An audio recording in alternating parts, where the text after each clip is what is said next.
Morning Fit Fam. You know, just it's inspired by Michael with his vlogs.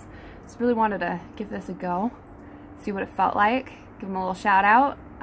Probably not going to be a regular thing since I don't have a Shelby in my pocket to do the editing, nor do I really have that interesting of a life to be filming.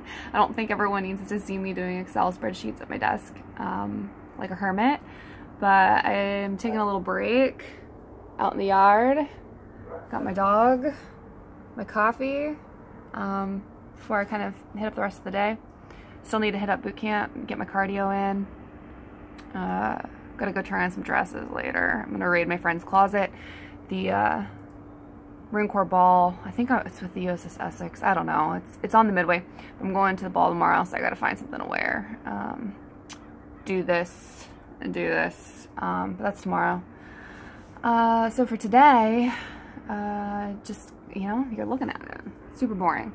But really what I wanted to say in this video, the whole point of me doing this, is that I wanted to touch on what Michael was talking about with, I think he did it in vlog 2, starting a movement in North County using HCF kind of as the pivot point. But I really liked what he said about, you know, sometimes people aren't ready for what we did, especially just the challenge. The challenge is kind of scary for some people to wrap their head around. They see it on paper and they kind of get in their own head about, you know, it's too hard, I can't do that, I don't have the time. I mean, at my doctor's appointment today, they always ask you the questions, how often are you working out? And the look of shock on my doctor's face that I'm able to find 2 to 3 hours a day to work out. Yeah, it's a lot of time, but think about how much time you waste in the evening. I mean, back when I was in college, I would leave the house at 7 o'clock in the morning. I wouldn't get home until 10. That's working full-time school. Also working out. You just became very efficient with the time that you do have at home. You find a way. Yeah, you have to take breaks. You need to have downtime. I'll be the first to admit that on a Saturday when I have nothing going on, last thing I want to do is talk to people. I want to be completely hermited up, resetting, getting my life back together, doing a mental reboot. But I feel like I'm using my free time more wisely when I'm busy. Not to mention that the active lifestyle lets my mind quiet down. I'm able to focus better in that quiet time. I'm less lost, just more efficient at life. It gives me balance. It doesn't take away. It actually adds. I feel like I gain time by giving away time. It sounds counterintuitive, but it works for me. So I think by creating like little mini content for people who aren't ready for the full gym life, especially like Michael said, hardcore. When I tell people where I go to the gym, I'm always like hardcore, and then I make sure to explain really what it is. And I feel like by creating these bite-sized chunks for people to kind of wrap their head around and show that you don't have to change much in your life to create a more healthy life. I mean, during the challenge, the food component was huge for me. That was the biggest change for me. I grew up doing sports. I only recently really have hit like a sedentary lifestyle. I used to be very, very active, and HCF kind of just brought me back into that lifestyle. And so the food component, though, that was what I was missing, and it really kind of just pushed me where I needed to be. And being surrounded by people that are living a similar lifestyle is what helped keep me on track and keep me mentally focused and able to succeed on that. And so by widening our community base, and, you know, if we have friends and family that aren't ready to join, just by calmly encouraging them, just being around them, and living our lifestyle is going to influence them. It's going to drag them towards what we're doing. I mean, you are the company you keep. So it's a two-edged sword, guys, because if you are around people that aren't living this lifestyle or have no desire to live this lifestyle, it's very easy for them to pull you the wrong direction. You need to be confident that you've got your shit together so that you pull them and they don't pull you.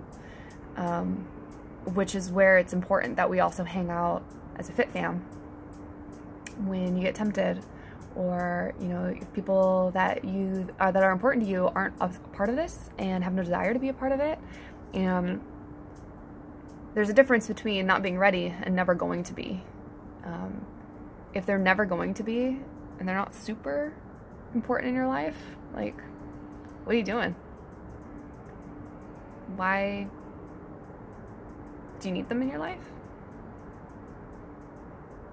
Sounds harsh, but I mean, when I joined HCF, I, in essence, kind of faded away from a huge friend group because all they did was, yeah, we ran a lot. We did a lot of running, but we did a lot of drinking, and a lot of the people in that group were going through stuff. And once again, you are the company you keep. If everyone is going through stuff with no desire to get through it, instead they're lingering in it, it's not doing you any good.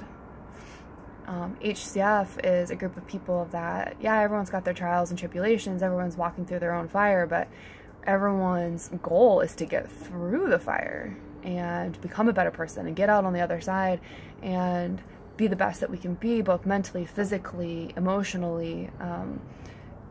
That's what makes HCF the full, complete picture. That's what makes it worth the money every month. We joke about how it saves us from all the money we'd have to spend on therapy, but it's true. The mental clarity that, you know, showing up every day, working up a sweat, being able to leave everything at the door and then be around people that you know are all in the same place. They're all in it with you. And a lot of people at HCF, especially at North County HCF, they're all a lot of military. And I think a lot of them would understand the term battle buddy. I mean, we've been through the 60-day challenge together. We all know what everyone else was experiencing. Maybe not 100%, but everyone has a commonality. And we have people to talk to and help carry us through. And it'd be nice to kind of bring in the people that are important to us slowly and steadily. They might not be ready for it now, but if we light that fire under them, they can maybe eventually down the road join, or at least help keep us on our own path of our fitness journey and keeping us accountable. I have some friends who, you know, they've got different lifestyle. They're healthy in their own way, but they're not on my program. And at no point in time do they make me feel guilty for saying I can't go out to eat, or asking where we're going, or saying, well, I can't hang out, I need to go work out. Instead, I have people asking me like, hey, how was your workout today? What'd you work on? What'd you eat today? Hey, have you tried this? Ask your coach if it fits into your macros. Hey, have you tried this, that? Here's a recipe. They're not eating what I'm eating. They're not doing what I'm doing, but they are supporting me in my choices. And that's super, super important. So I really just wanted to give a shout out to Michael. I like what you guys are doing. Start a movement.